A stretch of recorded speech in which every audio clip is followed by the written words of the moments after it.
Don Guille, la revancha del banquero.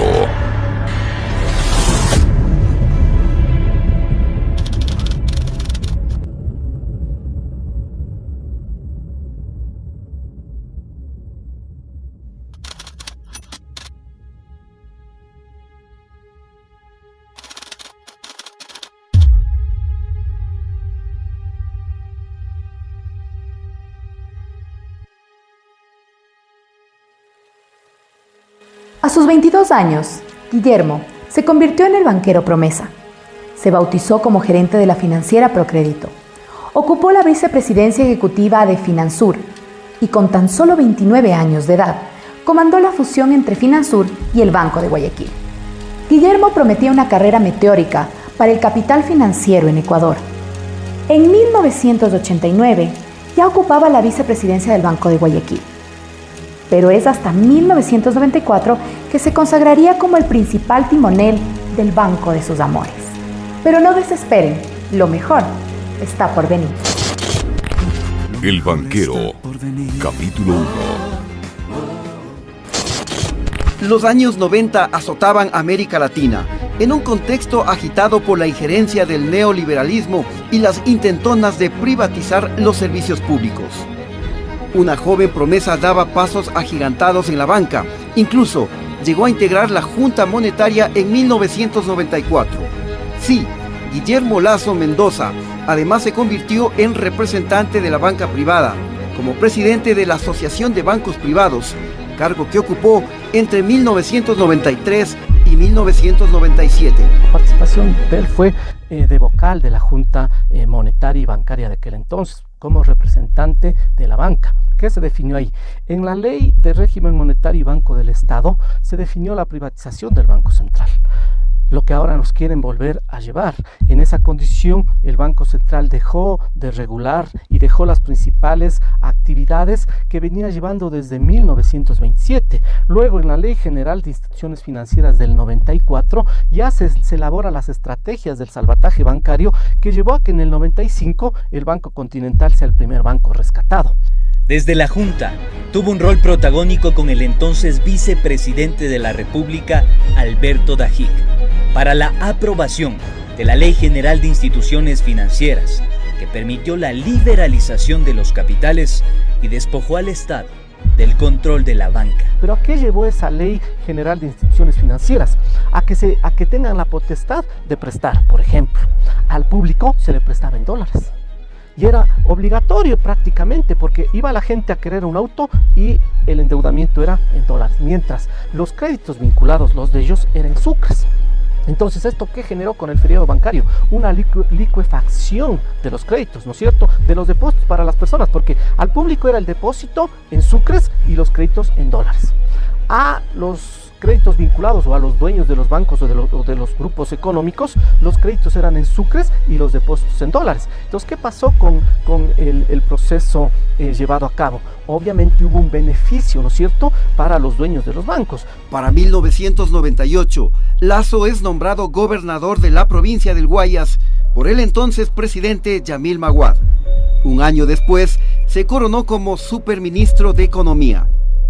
Según estos documentos oficiales, Maguad le dio la potestad a Lasso para que negocie un acuerdo con el Fondo Monetario Internacional. Pero ojo, todo ese rescate financiero representaba entre el 30 al 40% del Producto Interno Bruto, porque en el 99 el Producto Interno Bruto bordeaba los 24.000 millones de dólares.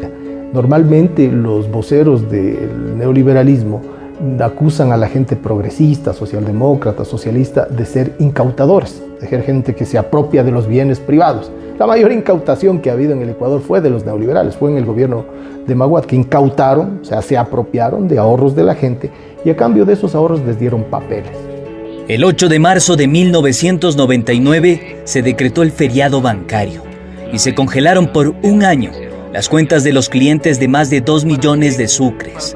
El 9 de enero de 2000, Maguad decretó la dolarización. El sucre se pulverizó y pasó de 8.000 a 25.000 por cada dólar. ¿Qué sucede cuando se pasa la dolarización a 25.000 dólares? Ya la gente con 65 millones de sucres no tenía 1.000 dólares. ¿cuánto tenía? Tenía la quinta parte, $200, pero de esos $200 le devolvían una parte, porque el CDR era sobre los $200, ¿no es cierto? No sobre los $1.000, porque cambió la cotización, de $1.000 les bajaron a $200, y sobre los 200 se negociaba, si era al 30%, le entregaban Banco de Guayaquil, Banco del Pichincha y todos los que estaban en la parte de la negociación, les entregaban, por decir, $60. La desesperación de los depositantes, el dolor, la angustia de quienes recibieron certificados de depósitos reprogramables fue aprovechada por los bancos, que compraron esos certificados hasta en la cuarta parte de su valor, para luego venderlos al 100% a la Corporación Financiera Nacional. ¿Para qué? Yo soy madre de 5 hijos. Si no es plata que me he encontrado en la calle ni nadie me ha regalado, señor. ¿Cómo pueden imaginar que cosa de estas? Es una infamia e injusticia. ¿Qué hago con mi familia, señor? Y el Yamil tiene que hacer, porque es la política sucia, la política neoliberalismo de este infeliz Yamil. Y le pido, señor presidente, no nos dejen a calle, por favor. No nos dejen, por favor. ¿Qué vamos a vivir? Somos gente honrada, gente del pueblo. Yo soy un hombre trabajador. Porque prefiero morirme yo y no dejar de morir a mis hijos. Si ya no tengo con qué mantenerles, si ya no voy a tener con qué mantenerles, entonces ¿para qué? ¿Para qué quiero mi vida? Según expertos en la materia, Lasso amasó su fortuna con el feriado bancario. En ese proceso, Guillermo Lasso incrementa su fortuna de más o menos $1 millón a $31 millones. La potestad en aquel entonces, digamos, ¿no es cierto?, y a donde más se dirigía la gente era hacia el Banco de Guayaquil y el Banco del Pichincha, en mayor medida a negociar esto. Entonces negociaban sus $200, $500 que les devolvían en bonos, y la negociación era con el banco. El banco no entregaba al 100%, entregaba, de acuerdo a reportes de mucha gente, desde el 20 hasta el 40%. Detengámonos aquí. ¿Qué papel jugó la Junta Monetaria? Simple. Entre las 4 de la tarde del martes 19 y las 6:30 de la mañana del miércoles 20 de marzo de 1996, los 16 miembros de la Junta Monetaria aprobaron un crédito de 485.400 millones de sucres, equivalente a $133,5 millones, a favor del Banco Continental, mediante la regulación número 972-96, se introdujo el capítulo cuarto de los préstamos subordinados.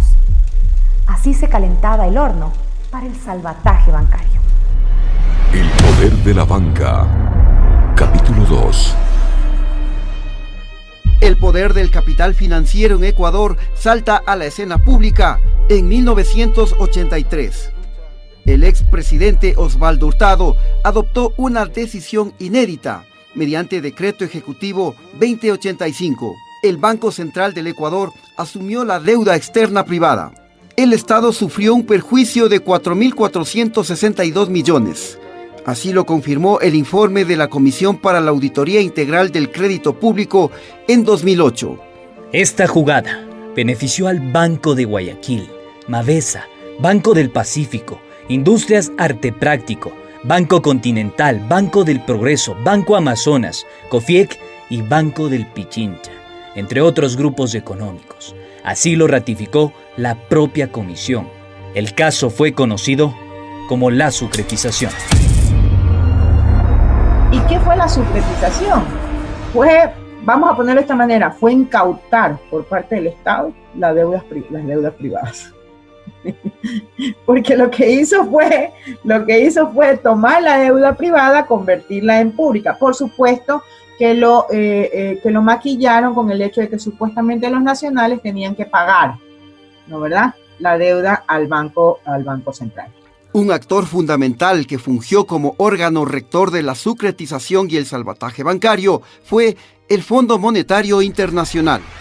En esa época teníamos una población, ojo, no población económicamente activa, sino población general, de un poco más de 8 millones de habitantes. Entonces significó, y si usted hace la relación con que en realidad se beneficiaron 15.000, más o menos 15.000 personas, ¿sí? y que fueron 40.000 operaciones, según lo que dice la CAI, ¿no? ¿Verdad? Porque eso lo recuerdo, ¿no? Según lo que dice la CAI.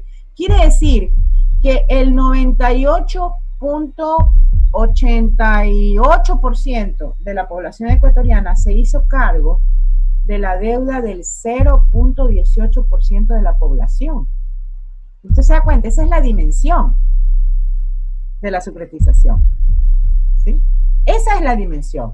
A la par de la desregulación financiera y económica, Ecuador ingresaba a la nueva era.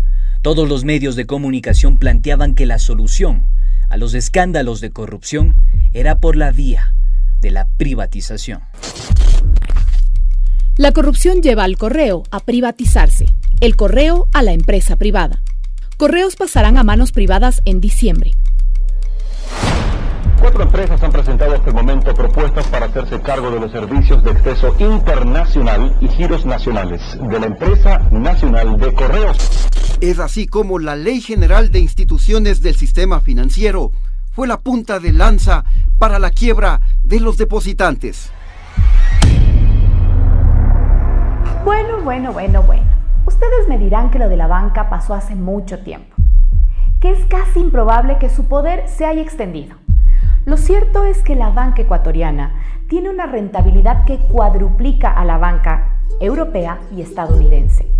Un banquero recupera su inversión en un lapso de 5 años, 8 años antes que un banquero en Estados Unidos o en Europa, según un reporte de la CELAC. El bailarín, capítulo 3. La candidatura de Lasso nunca fue a título personal. Guillermo ha representado y representa a un sector de la economía, de la política, del poder. Su trayectoria de 28 años dentro y fuera de las instituciones financieras también se ha visto marcada por su gestión pública. En el año 2003 se desempeñó como embajador itinerante del Ecuador en Estados Unidos, país con el que se concretaron acuerdos comerciales. En medio de una escalada de protesta social, captura de la justicia, discusión del Tratado de Libre Comercio, casos de corrupción e intentos por desaparecer el subsidio a los combustibles y privatizar el sector eléctrico y las telecomunicaciones. Nunca los operadores del capital financiero han dejado de funcionar. Nunca. Han habido gobiernos en los que no solamente funcionan a través de terceros, sino directamente, como por ejemplo cuando Guillermo Lasso fue ministro de Maguad, claramente, como cuando había gente vinculada a las empresas de Álvaro Noboa que estaban en la Junta Monetaria, como cuando los directores del Banco Central del Ecuador eran colocados ahí por gente propietaria de banco, propietarias de empresas o vinculados a los partidos de la derecha ecuatoriana. Un suplemento del New York Times demuestra que Guillermo Lasso fue el artífice del plan económico, enfocado en una política fiscal sólida, ordenada y austera. En imágenes también resalta Mauricio Pozo, actual ministro de Economía y Finanzas, sí, de Lenín Moreno. Mueve el pánico financiero. Por supuesto, pasamos por el Banco del Pacífico. Recuerde, poner en riesgo la dolarización es poner en riesgo tu capacidad de compra. Usan recursos públicos para causar alarma en la población. Es decir, lo que te alcanza para comprar. Sin dolarización, el Ecuador estaría en una situación muy parecida a Venezuela. Con un CNE ausente. Allá el sueldo básico equivale a menos de $1 al mes. En Ecuador no queremos el sueldo básico de Venezuela. En Ecuador cuidamos la dolarización. Vamos a la pausa. Si no estás prevenido ante los medios de comunicación, te harán amar al opresor y odiar al oprimido. ¿Quiénes son los guardianes del poder financiero?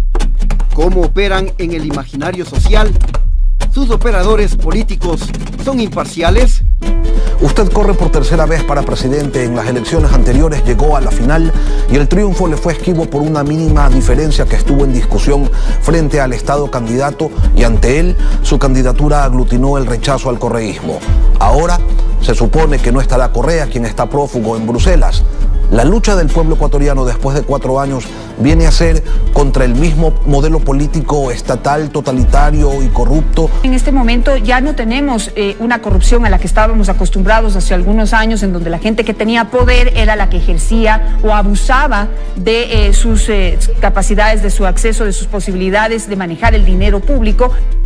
Tengo claro que los banqueros que participaron en actos de corrupción en la crisis del año 98 y del año 99, pues todos ellos o la mayoría de ellos ya están fuera del país y que lo que quedó es un sistema bancario sólido con banqueros decentes. ¿Por qué votaré yo por Guillermo Lasso? Esta opinión va dirigida en especial a quienes votaron por Cintia, a quienes viven en Guayaquil y son de Manabí, a mis seguidores demócratas en general, incluidos entre ellos muchos críticos y algunos detractores. Porque es un banquero honesto. Este equipo periodístico tuvo acceso a información privilegiada. Los datos, rubros y principales proveedores del medio digital La Posta están estrechamente relacionados con el sector público y financiero. En el balance de 2019 aparecen saldos por cobrar con grupos económicos, la Contraloría General del Estado y Seguros Sucre. Lo llamativo del caso es que La Posta adquirió un crédito por un aproximado de $100.000 con un banco privado, cuyo accionista principal tiene aspiraciones presidenciales. En las notas de sus estados financieros no se explica el interés, las cuotas y la amortización de este pasivo. Es decir, se incumple el artículo 24 y 300 de la Ley de Compañías. ¿Casualidad? Otro presunto operador político es Janet Inostroza. Esta periodista del medio Teleamazonas, vinculado al banquero Fidel Egas, ha sostenido actividad publicitaria con la estatal CNT, con el Banco de Guayaquil, Grupo Diners y la aerolínea TAME. Así lo reveló nuestra fuente protegida. Bueno, yo colaboraba con uno de los proveedores de los socios y también de 180 grados en eventos que ellos realizaban hasta hace poco, antes del COVID. En estos eventos, yo te puedo decir que en estos últimos 4 años la presión o la cercanía de Janet Inostroza a gente del gobierno hizo que empresas como la CNT, que ellos tanto odian el sector público, empezó a financiar casi todas las actividades que ellos realizaban. Y siempre me pareció interesante que CNT era uno de los principales auspiciantes. También publicaban videos en redes sociales, en el Facebook de Cumbayork, puedes ver comerciales y publicidad pagados por TAME, que es una empresa que ya desaparecieron, así como también CNT. Entonces, lo que te puedo decir es que eran montos altos para ser auspiciante de estos eventos. ¿De cuánto estamos hablando? Pues yo te puedo decir que para un evento siquiera $50.000. Con el pasar del tiempo, CNT se fue convirtiendo en el principal auspiciante de estos eventos de Cumbayork, que, como te digo, Janet Inostroza es la principal organizadora. Vendían unas canastas también para recaudar fondos. Ahí en estos eventos tú veías a políticos de afines a Canal 4 y también al Grupo Pichincha y al Grupo Diners. Por ejemplo, el actual ministro de Finanzas, Pozo, con toda su familia, ellos fueron para allá. Estaba Cristina Reyes, estuvo esta asambleísta que fue destituida de Ambato, que fue reina de Ambato. Ella siempre estuvo en los eventos sí, Ana Galarza, exactamente, con el esposo. Y tú podías ver una camaradería súper, tú puedes decir que realmente había una amistad súper fuerte entre ellos porque compartían en estos eventos, se tomaban fotos y, como te digo, todo eso está en las redes sociales. Estos eventos financiados tanto por CNT, por TAME, empresas públicas por ese lado, Banco de Guayaquil también siempre les apoyaba. Lo curioso del caso es que Inostroza aparece como gerente general de la agencia de publicidad 180 grados, empresa contratada para desprestigiar a Seguros Sucre y restar su incidencia en el Estado. Nosotros como Seguros Sucre y como mayor accionista recibimos una carta de FEDESEC, un correo electrónico que no es que de la SENAIN o algo, en el que ya establecían que se iba a contratar una empresa para hacer una campaña en contra de Seguro Sucre. Pero hay que señalar que esa es una organización, una asociación de empresas. Exacto, es la asociación de todas las empresas aseguradoras del país. Entonces contratan a esta empresa 180 Grados Producciones, que es de una periodista que no voy a mencionar el nombre,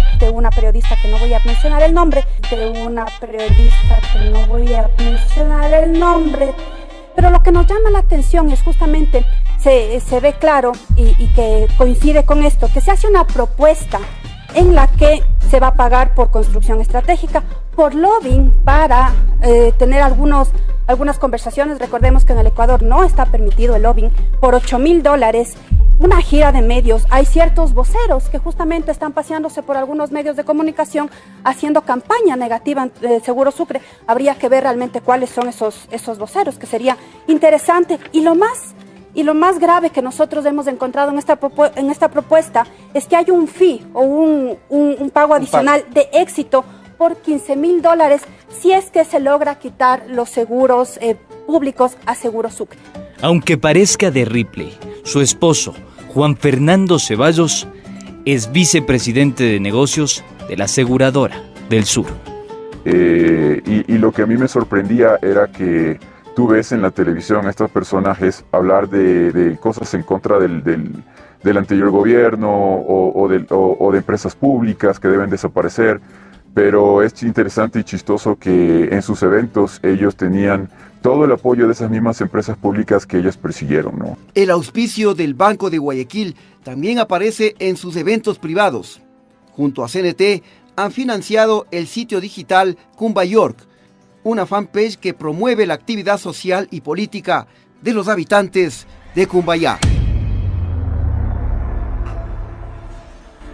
El paro nacional de octubre desnudó a la prensa. Durante 12 días de manifestaciones, Diario El Comercio y El Universo publicaron un total de 851 noticias. Ninguna de ellas retrató la inconformidad de los manifestantes. Al contrario, 235 los calificaron de indios, correístas, chavistas o castrochavistas. 21 noticias fueron a favor de las medidas económicas. 580 noticias solo tuvieron la versión del gobierno y apenas 15 utilizaron los testimonios de organismos de derechos humanos. Este capítulo se titula La culpa es de Correa. La culpa es de Correa. Capítulo 4. La democracia no va a caer en las calles de Guayaquil y mucho menos en el mes de octubre, señores. Nos han dado la mejor oportunidad de mantener y defender esa libertad. Y eso es combatiendo en la calle si es necesario para que rija por siempre y para siempre. Ahora debemos de estar del lado de la república, la democracia y la civilidad. Y no tengo empacho en decir que hoy la república, la democracia y la civilidad la representa el presidente Lenín Moreno. Pero también tenemos que decir la verdad. Aquí hay un solo responsable de lo que pasa en el Ecuador. Y ese se llama Rafael Correa Delgado. La relación de Lasso con el presidente Lenín Moreno fue estrecha. El 87% de las reformas económicas tratadas en el legislativo fueron apoyadas por la bancada de Alianza País y el movimiento Creo.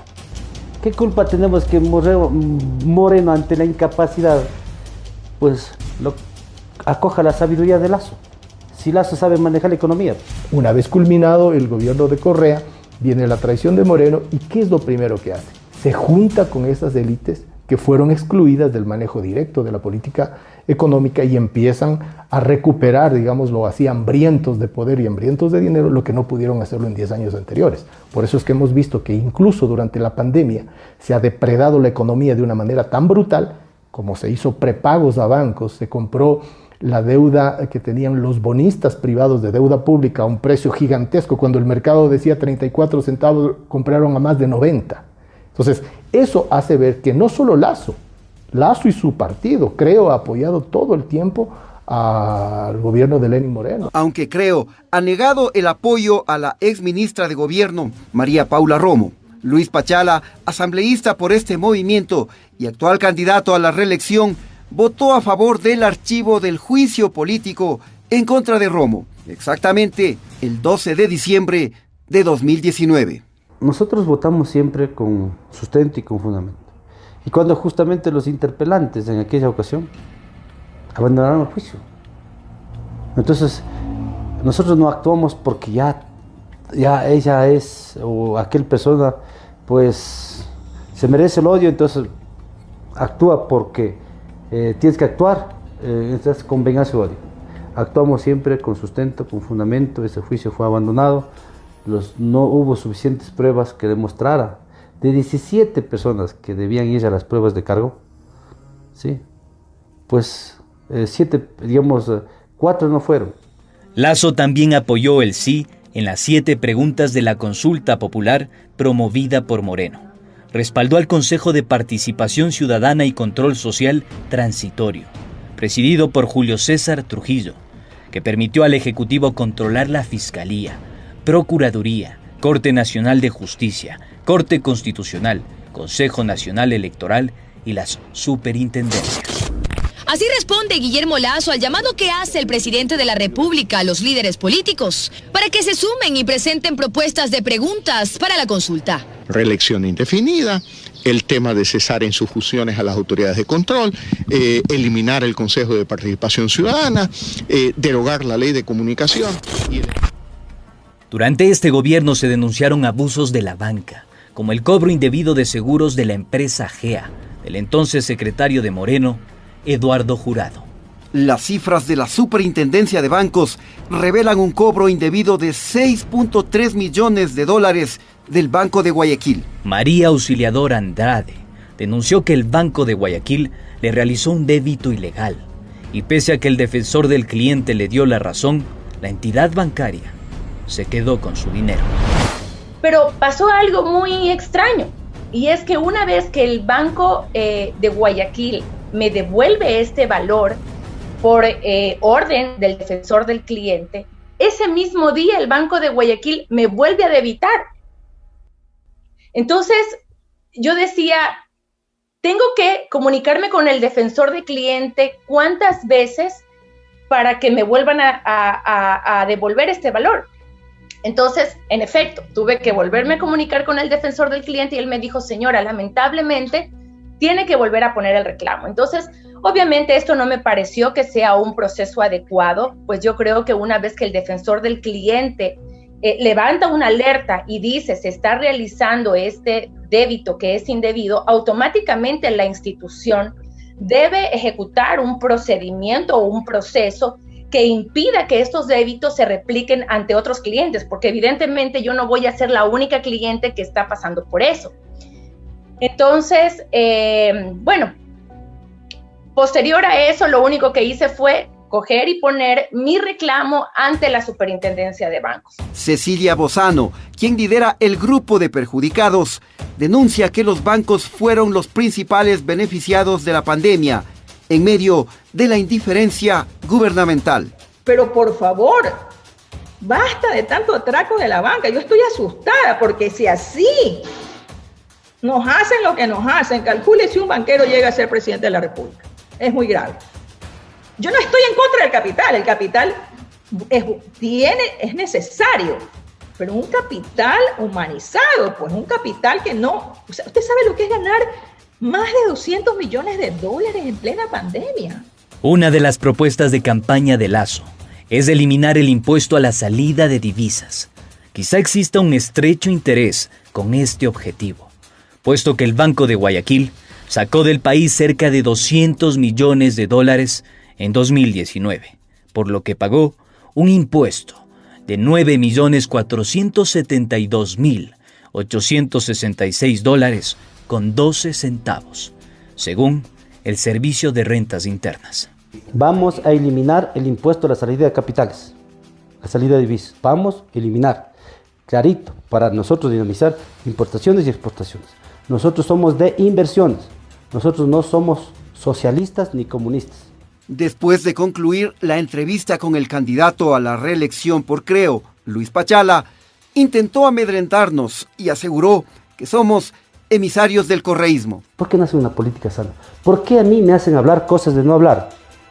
Cuando yo tengo aquí todos los datos. Entonces ¿qué quieren buscar? ¿Qué quieren buscar de alguien que quiere gobernar un país transparentemente, con visión, con liderazgo?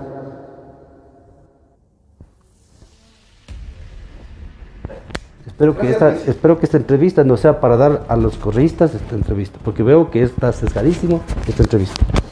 Una vez concluida la entrevista, uno de sus asesores intimidó a nuestro equipo. Aseveró que el periodismo se lo tiene que hacer en términos joviales y jocosos. Nosotros registramos el incidente. ¿Por qué el jefe sale así? Pues anda a preguntarle a tu jefe, no es mi jefe, es el tuyo.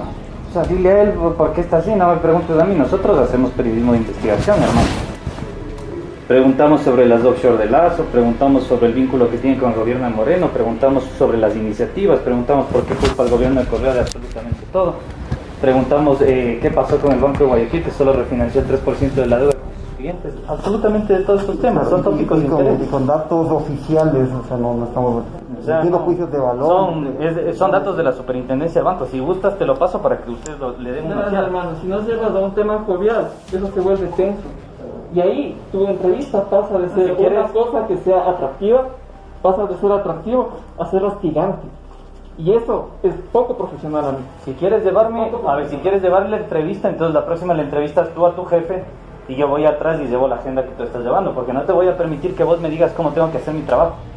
Sí, yo soy periodista profesional. Tú me guardas a la distancia. No, tú me estás insultando a mí, tú me estás faltando al respeto. Guárdame a la distancia a mí. Y esto lo vamos a publicar porque esto es maltratar al periodismo. ¿Qué te estoy diciendo? ¿Qué pasó? ¿Sabes? Tú no puedes tratar de direccionar. No puedes tratar, estás equivocado. Estás diciendo cómo tenemos que hacer nuestro trabajo. Ahí estás equivocado. Estás muy equivocado. Así llegamos a nuestro capítulo final. Ustedes se preguntarán si los bancos han amasado fortunas. Así es. Entre el 2018 y 2019 tuvieron la ganancia extraordinaria de $1.064 millones.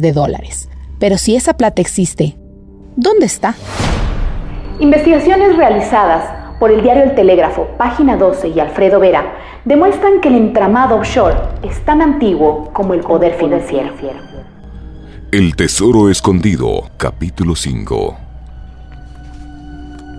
En 1985, la empresa Ingersa irrumpió en escena.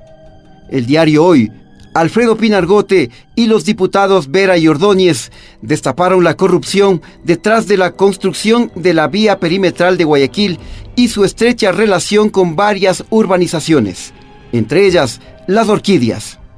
Las obras vinculaban al expresidente León Febres Cordero y al entonces gobernador Jaime Nebot a una red de cohecho y tráfico de influencias que se habría quedado con el equivalente a $50 millones. Entre las compañías inversionistas aparece Ingersa, con el nombre de Cynthia Borer, su esposa. Nebot fue el garante del proyecto con el 15%, pero increíblemente también presidió la unidad ejecutora de la vía perimetral. En 2010, las acciones de Ingersa S.A. fueron compradas por la Fundación Ingersa Internacional, radicada en Panamá. La administración está a cargo de la firma legal Sucre, Arias y Reyes, especializada en evasión tributaria y domiciliada en un paraíso fiscal. Hasta 2015, los activos de la empresa superaban los $2,5 millones. Incluso, Ingersa S.A. es propietaria de varios terrenos de lotización en El Cortijo, en el cantón San Borondón, que según lo que indica este documento oficial, habrían sido donados a la municipalidad. Bueno, vea, cuando uno hace política tiene que aprender que no hay que ser susceptible y hay que tener, como dicen ahí, el cuero bien grueso, porque en realidad las pasiones perniciosas y la falta de ética de muchas personas tratan de perjudicar o empañar el trabajo que venimos haciendo. Según una investigación del portal argentino Página 12, Guillermo Lasso también está asociado a 49 empresas en paraísos fiscales en Delaware e Islas Caimán. El medio asegura que, de acuerdo con la Superintendencia de Bancos de Panamá, el principal accionista del Banco de Guayaquil fue la corporación MultiBG S.A., de la cual su accionista mayoritario es Andean Investment, empresa radicada en las Islas Caimán. Página 12 es de los comunistas. Usted sabe, usted conoce que aquí Eduardo Valencia, cuando hizo una investigación seria, ¿qué dijo? Aquí no tiene nada que ver el señor Lasso. Otro inversionista en Banco de Guayaquil es Inversiones Latina Inverlat S.A. de Panamá, también paraíso fiscal. Inverlat le pertenece a Angelo Caputi y Julio Macliff, dos altos ejecutivos del Banco de Guayaquil. En 2011, cuando Lasso sabía que iba a ser candidato, tomó acciones y liquidó la empresa Anden Investment en Caimán y transfirió la operación resultante en 6 fideicomisos ecuatorianos a nombre suyo, de su hermana y de sus hijos. Pero luego de 2 meses, habría analizado la conveniencia de no tener esas acciones en fideicomisos ecuatorianos y decide nuevamente transferirlas a empresas en Delaware. Es decir, vende los fideicomisos ecuatorianos a empresas offshore. Para 2013, luego de perder las elecciones, devolvió las acciones de Delaware y las llevó de regreso a Ecuador. La ley es taxativa. El artículo 92 del Código de la Democracia, el numeral 9, claramente prohíbe la participación política de gente que tiene activos en paraísos fiscales. Claramente. Quizás la falla está en que es una prohibición exclusivamente al candidato. Porque el espíritu de la aprobación no es que el candidato utilice testaferros o terceros para que pueda bypassear, sortear esa prohibición, que es el caso probablemente de Lasso. Por eso cuando gente, ciudadanos, hacen una impugnación de la candidatura, la defensa dice, bueno, no es de él directamente, son sus hijos. En estos tiempos de miseria, de cólera y de dolor, el registro civil ha reportado la muerte inusual de 37,000 ciudadanos, en medio de una pandemia que no da tregua ni alivio financiero. La banca ecuatoriana ha refinanciado la deuda de sus clientes en apenas el 7.42%, mientras que el Banco de Guayaquil llegó al 3.33% de su cartera. El sistema financiero, sobre todo los grandes bancos, solo dieron este tipo de alivio en un 6% de la cartera. Y esto lo sabemos porque esta opción de reestructuración obligó a que la Superintendencia de Bancos y la Superintendencia de Economía Popular y Solidaria en sus catálogos de cuentas tengan una cuenta específica para mostrar dónde está incluida esa cartera de crédito debidamente reestructurada. Vulgarmente se les conoce como las cuentas COVID. Entonces, si revisamos estas cuentas COVID, vemos que en el caso de los grandes bancos, solo el 6% de su cartera fue efectivamente aliviada o reestructurada. Si vemos el dato del Banco de Guayaquil, es de los que peores hizo, de los que menos cartera reestructuró. El dato es, el año pasado solo fue hasta noviembre, hasta finales de noviembre, que tenemos el dato disponible, solo el 3,33% de la cartera se reestructuró. Entonces es contradictorio que Guillermo Lasso, como candidato en su discurso político, diga que yo sé dar alivio financiero, que me interesa dar alivio financiero, cuando para él y para los grandes bancos ha sido todo lo contrario, ¿no es cierto? Más bien sostener esas políticas para garantizar sus utilidades, manteniendo las tasas de intereses altas, manteniendo las comisiones altas, pero no dando verdadero alivio financiero a sus clientes, teniendo en cuenta además que esto pone en problemas a los deudores, pero en el mediano plazo tampoco es bueno para la propia institución financiera. En el caso de Banco de Guayaquil, las cifras son escalofriantes.